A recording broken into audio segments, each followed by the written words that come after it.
জিবরাইল বিশ্বনবীকে ঈমান শিক্ষা দেওয়ার পর সর্বপ্রথম কিন্তু এই নামাজটাই শিক্ষা দিয়েছেন। জিবরাইল বিশ্বনবীর খেদমতে আয়েশা বলেন, ইয়া রাসূলুল্লাহ, ওগো নবীজি, মহান আল্লাহ আপনাকে সালাম দিয়েছেন, আর আপনি মানুষ এবং জিন জাতির পয়গম্বর হিসাবে আপনাকে প্রেরণ করা হয়েছে। অতএব আপনি তাদেরকে মহান আল্লাহর তাওহীদের দিকে আহ্বান করুন। এবার জিবরাইল জমিনের ভিতরে আঘাত করেন। মুহূর্তের ভিতরে আঘাত করার সাথে সাথে ঝর্ণা প্রবাহিত হয়ে যায়। জিবরাইল নিজে ওযু করলেন, বিশ্ব নবীকে ওযু করার জন্য আদেশ করলেন। জিবরাইল নিজে নামাজে দাঁড়ালেন, বিশ্ব নবীকে নামাজে দাঁড়াতে আদেশ করলেন। এইভাবে জিবরাইল বিশ্ব নবীকে ঈমান শিক্ষা দেওয়ার পর সর্বপ্রথম কিন্তু এই নামাজ শিক্ষা দিয়েছেন। তাহলে এই হাদিস দ্বারা বোঝা যায় জিবরাইল বিশ্ব নবীকে তাওহীদ এবং রিসালাত শিক্ষা দেওয়ার পর সর্বপ্রথম কিন্তু এই নামাজটাই শিক্ষা দিয়েছেন। এজন্য রাসূল বলেন, ওয়ালামু আন্না আফদালা আমালিকুম আস-সালাহ। ওয়ালামু আন্না আফদালা আমালিকুম আস-সালাহ। নামাজই হলো সর্বোত্তম ইবাদত, নামাজই হলো সবচেয়ে আফদল ইবাদত। অথচ আমরা নামাজ আদায় করি না। আমরা অনেক মুসল্লি আছে, দেখবেন জুমার দিন এমন অবস্থা হবে, দেখবেন ইমাম সাহেব যখন, খতিব সাহেব যখন খুতবার জন্য দাঁড়ায়, দৌড়াইয়া মসজিদে চলে আসে। এমন মুসল্লি আল্লাহর দরবারে গ্রহণযোগ্য নয়। অথচ সাহাবায়ে কেরাম জুমার দিন এমন অবস্থা হইতো, আগের দিন জুমার দিনের বৃহস্পতিবার থেকে সাহাবায়ে কেরাম রেডি হয়ে যাইতেন। জুমার দিনের এত তাকিদ দিতেন, এত গুরুত্ব দিতেন। কিন্তু আমরা দ্বারে কাছেও না। অনেক মুসল্লি যান বাহিরে দেখেন। আমি মহাগ্রন্থ আল কোরআনুল কারীমের ভিতর থেকে একখানা আয়াত কারিমা তেলাওয়াত করেছি, পাশাপাশি নবীজির একখানা হাদিস তেলাওয়াত করেছি। তেলাওয়াতকৃত আয়াত এবং হাদিসকে সামনে রাইখা অল্প সময় আপনাদেরকে নিয়ে একটু কথা বলার চেষ্টা করব ইনশাআল্লাহ। আল্লাহ পাক রব্বুল আলামিন যেন আমাকে সহিহ নিয়তে, আপনাদেরকেও আমলের নিয়তে কথাগুলো শোনার এবং বুঝার জন্য আল্লাহ যেন সকলকে তৌফিক দান করেন। সকলে পড়ি আমিন। আমরা হলাম মুসলমান। আমরা দুনিয়ার ভিতরে এসেছি ইমানদার হইয়া, মুসলমান হইয়া। আমাদের দাদাও ছিল মুসলমান, বাবাও ছিল মুসলমান। সেই হিসাবে আমরা জন্মসূত্র থেকে মুসলমান হইয়া দুনিয়ার ভিতরে এসেছি। কথা বলেন ঠিক কিনা? এজন্য ভাই, দুনিয়ার ভিতরে ইমানদার হয়ে এসেছি, মুসলমান হয়ে এসেছি, মুমিন হয়ে এসেছি। এজন্য মুসলমান হওয়ার পর, ঈমান আনার পর, ঈমানদার হওয়ার পর, ঈমান গ্রহণ করার পর মুসলমানের জন্য, ঈমানদারের জন্য সবচেয়ে গুরুত্বপূর্ণ যে ইবাদত, সবচেয়ে দামি যে ইবাদত, ফজিলতওয়ালা যে ইবাদত, সেই ইবাদত হলো নামাজ। যত ধরনের ইবাদত আছে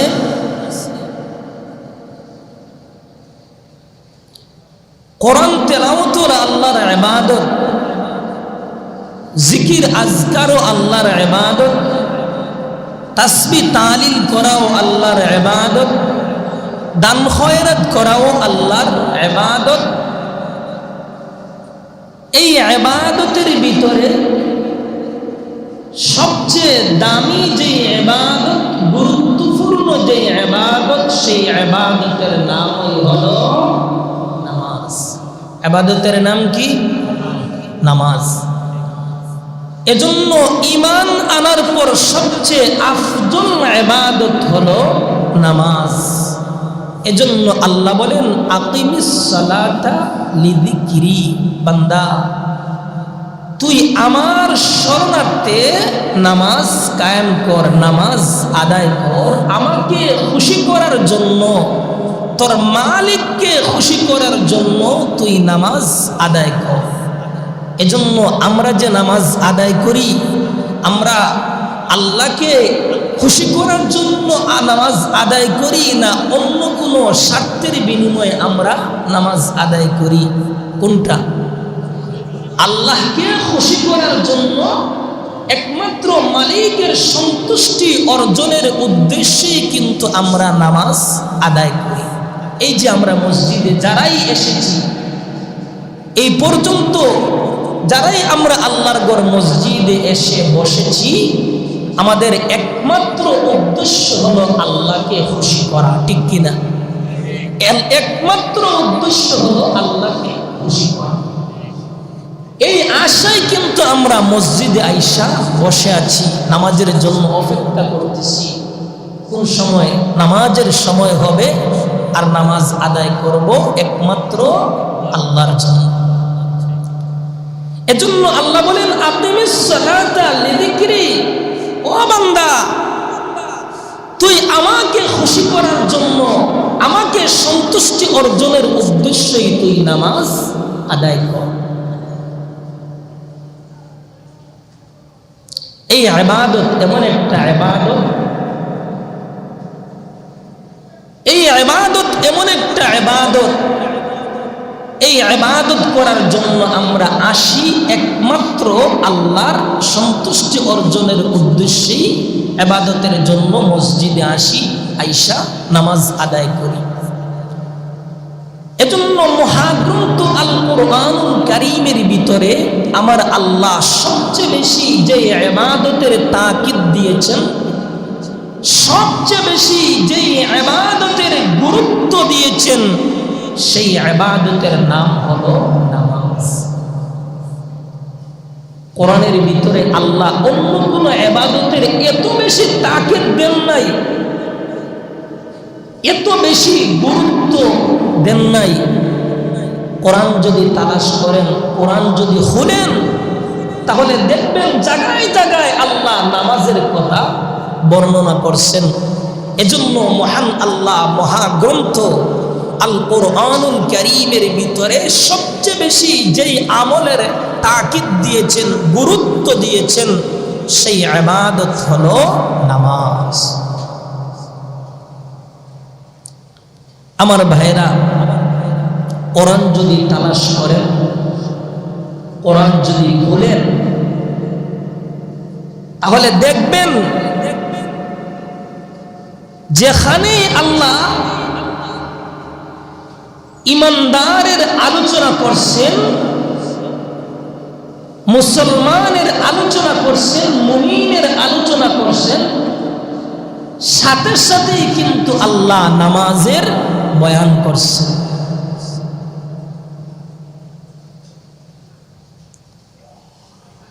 মুসলমান ইমানদারের যখনই আল্লাহ আলোচনা করছেন, সাথে সাথে নামাজের কথাও বর্ণনা করছেন, নামাজের তাকিদ দিয়েছেন। এজন্য ঈমান আনার পর, মুসলমান হওয়ার পর সবচেয়ে গুরুত্বপূর্ণ ইবাদত হলো নামাজ। আমার আল্লাহ মহাগ্রন্থ আল কোরআনুল কারীমের ভিতরে আল্লাহ বলেন হুদাল্লিল মুত্তাকিন আল্লাযীনা ইউমিনুনা বিল গায়বি ওয়া ইউকিমুনাস সালাহ। এই আয়াতের ভিতরে আল্লাহ মুমিন মুত্তাকিদের আলোচনা করছেন, সাথে সাথেই আল্লাহ নামাজের কথা তুলে ধরেছেন। শুধু তা নয়, আল্লাহ সূরাতুল মুমিনুনের ভিতরেও আল্লাহ বলেন কাদ আফলাহাল মুমিনুন আল্লাযীনা হুম ফি সালাতিহিম খাশিউন। এই আয়াতের ভিতরেও আল্লাহ মুমিন মুত্তাকিদের আলোচনা করছেন, সাথে সাথে আল্লাহ নামাজের বয়ান করেছেন। এজন্য ঈমান গ্রহণ করার পর সবচেয়ে আফজল ইবাদত হলো নামাজ আদায় করা। আমার ভাইরা, কোরআনুল কারীমের ভিতরে আমার আল্লাহ 109 জায়গার ভিতরে সরাসরি আল্লাহ নামাজের কথা বর্ণনা করছেন, আর ইশারা ইঙ্গিতের মাধ্যমে শতাধিকবার আল্লাহ নামাজের বয়ান করছেন। আল্লাহ বলেন ওয়া আকিমুস সালাহ ওয়া আতুজ যাকাহ ওয়ারকাউ মা'আর রাকিঈন। আল্লাহ বলেন ওয়া আকিমুস সালাহ, তোমরা নামাজ কায়েম করো, নামাজ আদায় করো, ওয়ারকাউ মা'আর রাকিঈন, এবং রুকুকারীদের সাথে তোমরা রুকু করো। আল্লাহ বলেন ওয়া আকিমুস সালাহ, নামাজ কায়েম করো, ওয়া আতুজ যাকাহ, যাকাত আদায় করো, ওয়ারকাউ মা'আর রাকিঈন, এবং রুকুকারীদের সাথে রুকু করো। শুধু তা নয়, আমার আল্লাহ সূরাতুল বাকারার ভিতরে আল্লাহ বলেন ইয়া আইয়ুহাল্লাযীনা আমানুস্তাঈনু বিস-সাবরি ওয়াস-সালাহ ইন্নাল্লাহা মা'আস-সাবিরিন। আল্লাহ বলেন ও ঈমানদারেরা, ও মুসলমানেরা, আল্লাহ মায়া দয়া কইরা ভালোবাসা ঈমানদার বইলা ডাক দিয়া বলেছেন ও ঈমানদারেরা, তোমরা ধৈর্য, সবর এবং নামাজের মাধ্যমে আমি আল্লাহর কাছে সাহায্য চাও। তোমরা সবর এবং নামাজের মাধ্যমে আমি আল্লাহর কাছে সাহায্য চাও। এজন্য আমাদের উচিত হলো, আমরা যখন কোনো মুসিবতের মধ্যে পড়ি, বিপদের মধ্যে পড়ি, কোনো জটিল সমস্যার মধ্যে পড়ি, জায় ঝামেলার মধ্যে পড়ি, আমরা এদিক সেদিক দৌড়াদৌড়ি করি, এদিক সেদিক দৌড়াদৌড়ি করি, অথচ আল্লাহর কোরআন বলে, আল্লাহ বলেন সবর এবং নামাজের মাধ্যমে আমি আল্লাহর কাছে সাহায্য চাই। কিন্তু আমরা কি করি? আমরা দুনিয়াবি সাহায্য নেওয়ার জন্য চেষ্টা করি, বিভিন্ন জায়গায় যাই দুনিয়াবি সাহায্য নেওয়ার জন্য। আল্লাহ যদি সাহায্য না করেন, দুনিয়ার কেউ কি সাহায্য করতে পারবে? পারবে না। কিয়ামত পর্যন্ত যদি চেষ্টা করেন, ধরেন আপনার যেমন একটা রোগ হয়েছে, যে কোনো একটা যদি রোগ হয়, আল্লাহ যদি শিফা না দেন, তাহলে কোনো ডাক্তার কি শিফা দিতে পারবে? পারবে না, কোনো অবস্থাতেই সম্ভব না। আল্লাহ যদি মায়া না করেন, আল্লাহ যদি দয়া না করেন, আল্লাহ যদি দয়া করেন, কোন বললে পায়া, কোন পায়া যায়। এজন্য আল্লাহর দয়া থাকতে হবে, আল্লাহর মায়া থাকতে হবে। এজন্য বলতেছিলাম, আমরা যখন মুসিবতের সম্মুখীন হই, বিভিন্ন জায় ঝামেলার সম্মুখীন হয়ে যায়, আমরা দৌড়াদৌড়ি করি, আমরা নামাজের মাধ্যমে আল্লাহর কাছে সাহায্য চাই না। এজন্য ভাই, কোনো মুসিবতের সম্মুখীন হবেন, বিপদ আপদের সম্মুখীন হবেন, অসুস্থ হইয়া আপনি অসুস্থ হইয়া গড়াগড়ি করতেছেন, আপনি আল্লাহর কাছে সাহায্য চাইবেন। সবর এবং নামাজের মাধ্যমে আমি আল্লাহর কাছে সাহায্য চাও, অবশ্যই আল্লাহ আমাকে আপনাকে সাহায্য করবেন, এতে কোনো সন্দেহ নাই। ইতিহাস যদি তালাশ করেন, তাহলে দেখবেন সাহাবায়ে কেরাম যখন কোনো মুসিবতের সম্মুখীন হইতেন, মুহূর্তের ভিতরে নামাজে দাঁড়াইয়া যাইতেন, নামাজের মাধ্যমে মুসিবত দূর করতেন, নামাজের মাধ্যমে বিপদ আপদ দূর করতেন। কারণ ইন্নাল্লাহা মা'আস সাবিরিন, সবরকারীদের সাথে রয়েছেন কে? আল্লাহ। এজন্য যে কোনো সময় ধৈর্য ধারণ করবেন, সবর অবলম্বন করবেন, আল্লাহ আপনার সাথে থাকবেন, এতে কোনো সন্দেহ নেই। নৈরাশ হওয়ার কোনো কারণ নাই, নৈরাশ হওয়ার কোনো কারণ নাই।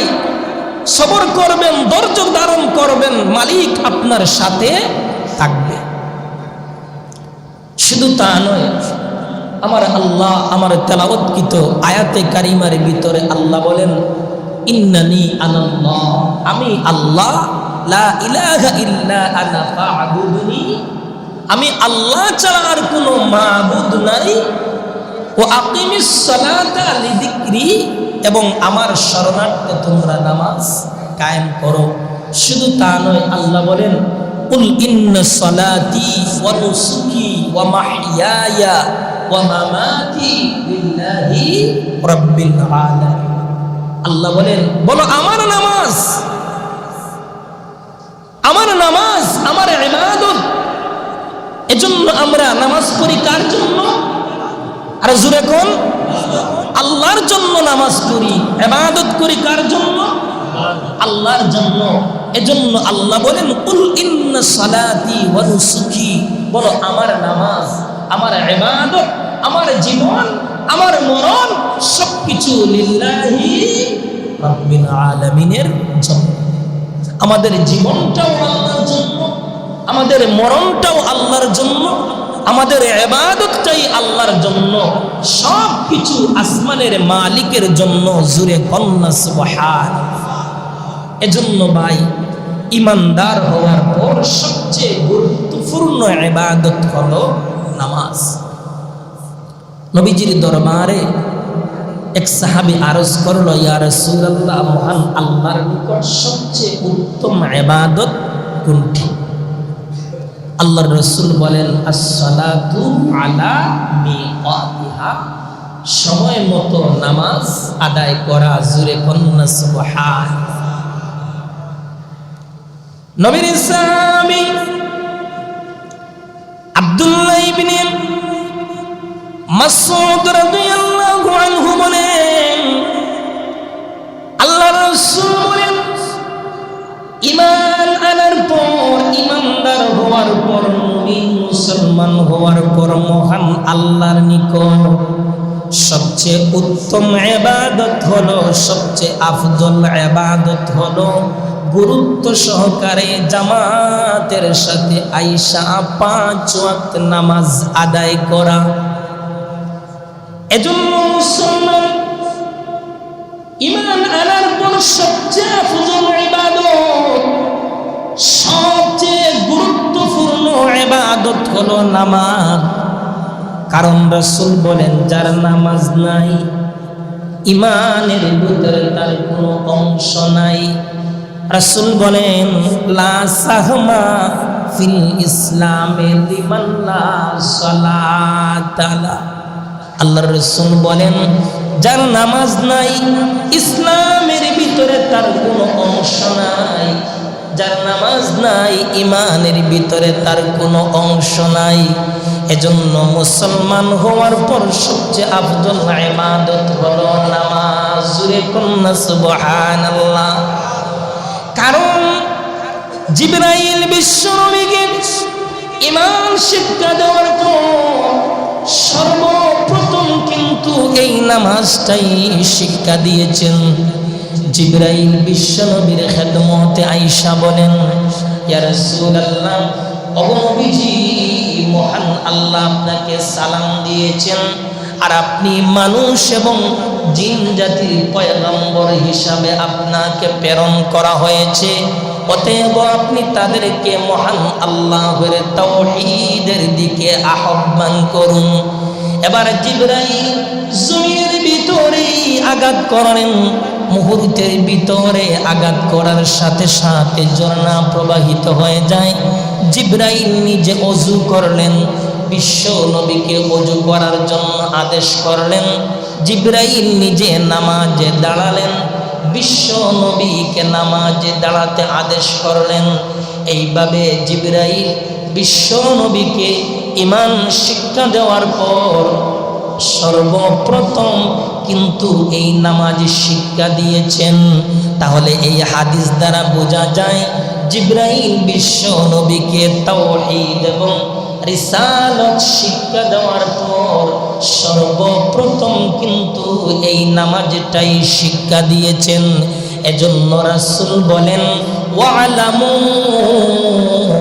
আন্না আফদালা আমালিকুম আস-সালাহ। ওয়ালামু আন্না আফদালা আমালিকুম আস-সালাহ। নামাজই হলো সর্বোত্তম ইবাদত, নামাজই হলো সবচেয়ে আফদল ইবাদত। অথচ আমরা নামাজ আদায় করি না। আমরা অনেক মুসল্লি আছে, দেখবেন জুমার দিন এমন অবস্থা হবে, দেখবেন ইমাম সাহেব যখন খতিব সাহেব যখন খুতবার জন্য দাঁড়ায় দৌড়াইয়া মসজিদে চলে আসে। এমন মুসল্লি আল্লাহর দরবারে গ্রহণযোগ্য নয়। অথচ সাহাবায়ে কেরাম জুমার দিন এমন অবস্থা হইতো, আগের দিন জুমার দিনের বৃহস্পতিবার থেকে সাহাবায়ে কেরাম রেডি হয়ে যাইতেন। জুমার দিনের এত তাকিদ দিতেন, এত গুরুত্ব দিতেন, কিন্তু আমরা দ্বারের কাছেও না। অনেক মুসল্লি যান বাহিরে দেখেন, জুমার নামাজ যে আদায় করবে কোনো ইচ্ছাও নাই, ইচ্ছাও নাই। অহরহর মুসল্লি যান বাহিরে দেখবেন ঘোরাফেরা করতেছে। অথচ এই জুমার দিন সাপ্তাহিক একটা ঈদের দিন। বৎসরের ভিতরে কয়েকটা দিন আছে বড় মুবারক দিন, বরকতওয়ালা দিন। এর ভিতরে একটা দিন হলো জুমার দিন। জুমার দিন এমন একটা সময় আছে যেই সময়টা ভিতরে আল্লাহর কোনো মাহবুব বান্দা, আল্লাহর কোনো বান্দা যদি আল্লাহর কাছে চায়, অবশ্যই আল্লাহর বান্দার দোয়া আল্লাহ কিন্তু ফিরিয়ে দেন নাই, মহান আল্লাহ কবুল করেন। অথচ আমরা নামাজের কোনো খবর নাই, গাফেল হয়ে আছি। অহরহর মুসল্লি নামাজ আদায় করে না, নামাজের দ্বারে কাছেও যায় না। দেখবেন নামাজ যদি পড়েন তাহলে শরীরের ভিতরে একটা শান্তি মিলে, শরীরের ভিতরে একটা শান্তি মিলে, কি যেন একটা আরাম লাগে। আর নামাজ আদায় না করলে শরীরের ভিতরে একটা অশান্তি চলে আসে। এজন্য ভাই, নামাজ কেউ কাজা করবেন না, নামাজ ত্যাগ করবেন না। যখনই মসজিদের মুয়াজ্জিন সাহেব আজান দিয়া দেবেন, মুহূর্তের ভিতরে দোকানপাট বন্ধ কইরা, কাজকর্ম বন্ধ কইরা, সবগুলা থেকে ফারেগ হইয়া মসজিদে চলে আস। আমার ভাইরা, এই নামাজ আদায় করলে গুনাহ মাফ হয়, শরীর থেকে গুনাহ জড়তে থাকে। এজন্য একবার আমার নবীজি সাহাবায়ে কেরামকে উদ্দেশ্য কইরা, একটা জামাতকে উদ্দেশ্য কইরা বলতেছেন, ও আমার সাহাবায়ে কেরাম, আচ্ছা বলো তো দেখি, তোমাদের কাহারো বাড়ির সামনে যদি একটা নদী নালা খাল বিল যদি থাকে, পুকুর থাকে, আর দৈনন্দিন যদি কেউ এই পুকুরের মধ্যে 5 বার গোসল করে, তাহলে তোমাদের শরীরের ভিতরে কোনো ময়লা থাকবে না? সাহাবায়ে কেরাম বলেন না, কোনো ময়লা থাকবে না। আল্লাহর রাসূল বলেন, ও আমার সাহাবায়ে কেরাম, ঠিক তেমনি ভাবে কোনো বান্দা বান্দি যদি দৈনন্দিন 5 ওয়াক্ত নামাজ যদি আদায় করে, তাহলে তার শরীরের ভিতরে কোনো ধরনের কোনো ময়লা থাকবে না। সুবহানাল্লাহ। এজন্য নামাজ আদায় করলে গুনাহ মাফ হয়। এই যে বর্তমানে শীতের যে মৌসুম, গাছ থেকে পাতা ঝরতেছে না, গাছের মধ্যে গিয়ে নাওয়া দেন, দেখবেন কেমনে পাতা ঝরে, জোর জোর কইরা পাতা ঝরে। রাসূল বলেন কোন মুমিন বান্দা বান্দি যদি 5 ওয়াক্ত নামাজ আদায় করে তাহলে তার শরীর থেকে এমন ভাবে গুনাহ ঝরতে থাকে যেমন ভাবে গাছ থেকে পাতাগুলা জোর জোর কইরা পড়তে থাকে। জোরে কন্না সুবহানাল্লাহ। তাহলে বোঝা যায় নামাজ আদায় করলে গুনাহ মাফ হয়। শুধু তা নয়, আল্লাহ বলেন ও নবীজি, আপনার উম্মতদেরকে আমি 5 ওয়াক্ত নামাজ ফরজ করে দিয়েছি। আপনার উম্মত যদি গুরুত্ব সহকারে এই 5 ওয়াক্ত নামাজ আদায় করে তাহলে আমি নিজে জিম্মাদার হইয়া আপনার উম্মতদেরকে জান্নাতের ভিতরে প্রবেশ করাবো। জোরে কন্না সুবহানাল্লাহ। আর আপনার উম্মত যদি নামাজ আদায় করে না তাহলে আমার কোনো জিম্মাদারি নাই। তাহলে নামাজ পড়লে আল্লাহ নিজে জিম্মাদার হইয়া আমাকে আপনাকে জান্নাতের ভিতরে প্রবেশ করাবেন। আর নামাজ যদি আদায় না করি তাহলে আল্লাহর কোনো জিম্মাদারি নাই। শুধু তা নয়, নামাজ যদি আদায় করেন তাহলে এই নামাজ কিয়ামতের দিন তোমার জন্য নূর হবে, হিসাবের সময় দলিল হবে এবং নামাজ তোমার নাজাতের জন্য কারণ হয়ে যাবে। জোরে কন্না সুবহানাল্লাহ। এজন্য নামাজ কখনো কাজা করবেন না, নামাজ কখনো ত্যাগ করবেন না। শুধু তা নয়, আল্লাহ রাসূল বলেন উম্মতেরা রে, কোন বান্দা বান্দি যদি শুধুমাত্র যদি 1 ওয়াক্ত নামাজ যদি কাজা করে, রাসূল বলেন 1 হুকবা জাহান্নামের আগুনের ভিতরে জ্বলতে হবে। 1 হুকবা দুনিয়ার হিসাবে 2,88,00,000 বৎসর জাহান্নামের আগুনের ভিতরে জ্বলতে হবে। ওরে মুসলমান ভাই, নামাজ কাজা করলে যদি এত বিশাল বড় শাস্তি, তাহলে নামাজ ছেড়ে দিলে কি? শুধু তা নয়, আল্লাহ রাসূল বলেন উম্মতেরা রে, কোন বান্দা বান্দি যদি শুধুমাত্র 1 ওয়াক্ত নামাজ যদি ছেড়ে দেয় তাহলে তার নামটা জাহান্নামের দরজার সামনে লিখে দেওয়া হয়। সে ওই দরজা দিয়া জাহান্নামের গর্তের ভিতরে প্রবেশ করবে। নাউজুবিল্লাহ। আরে মুসলমান ভাই, শুধু তা নয়, কোন বান্দা বান্দি যদি ফজরের নামাজ যদি ছেড়ে দেয় তাহলে ফজর থেকে জোহর পর্যন্ত এমন একটা সাপ দংশন করে, কামড়াইতে থাকে, যেই সাপটা একবার যদি দুনিয়ার ভিতরে নিঃশ্বাস ফেলে তাহলে তার নিঃশ্বাসের কারণে দুনিয়ার সমস্ত গাছপালা সবগুলা ধ্বংস হয়ে যাবে। এইভাবে সাপটা ফজর থেকে জোহর পর্যন্ত কামড়াইতে থাকে। আবার বান্দা যখন জোহরের নামাজ ছেড়ে দেয়, জোহর থেকে আসর পর্যন্ত কামড়াইতে থাকে। আবার বান্দা যখন আসরের নামাজ ছেড়ে দেয়, আসর থেকে মাগরিব পর্যন্ত কামড়াইতে থাকে। আবার যখন বান্দা মাগরিবের নামাজ ছেড়ে দেয়, মাগরিব থেকে এশা পর্যন্ত কামড়াইতে থাকে।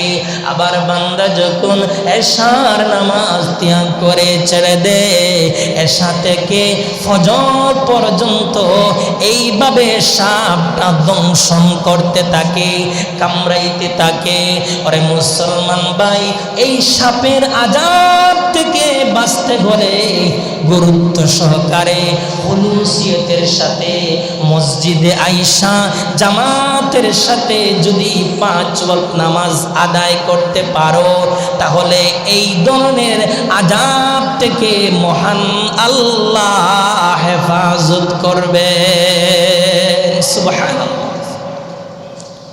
এই ধরনের আযাব থেকে বাঁচতে হলে গুরুত্ব সহকারে হুলুসিয়তের সাথে ইখলাসের সাথে মসজিদে আইসা জামাতের সাথে 5 ওয়াক্ত নামাজ আদায় করতে হবে। আসুন আল্লাহ যেন আমাদের সকলকে 5 ওয়াক্ত জামাতের সাথে নামাজ আদায় করার তৌফিক দান করুন। আমরা সকলেই চেষ্টা করব, কেউ আপনারা নামাজ কাজা করবেন না, নামাজ ত্যাগ করবেন না। এই মসজিদ থেকে শপথ গ্রহণ করেন, অতীতে যারা নামাজ কাজা করছেন, নামাজ ছেড়ে দিয়েছেন, আল্লাহর কাছে তাওবা করেন, ইস্তেগফার করেন আর কাজা নামাজ আদায় করেন। আর আজ থেকে আমরা শপথ করি যে আর জিন্দেগিতে কখনো নামাজ ত্যাগ করব না, নামাজ কাজা করব না। আসুন আল্লাহ যেন আমাদের সকলকে জামাতের সাথে 5 ওয়াক্ত নামাজ আদায় করার তৌফিক দান করেন। আমিন। ও আখিরু দাওয়ানা আনিল হামদুলিল্লাহি রাব্বিল আলামিন।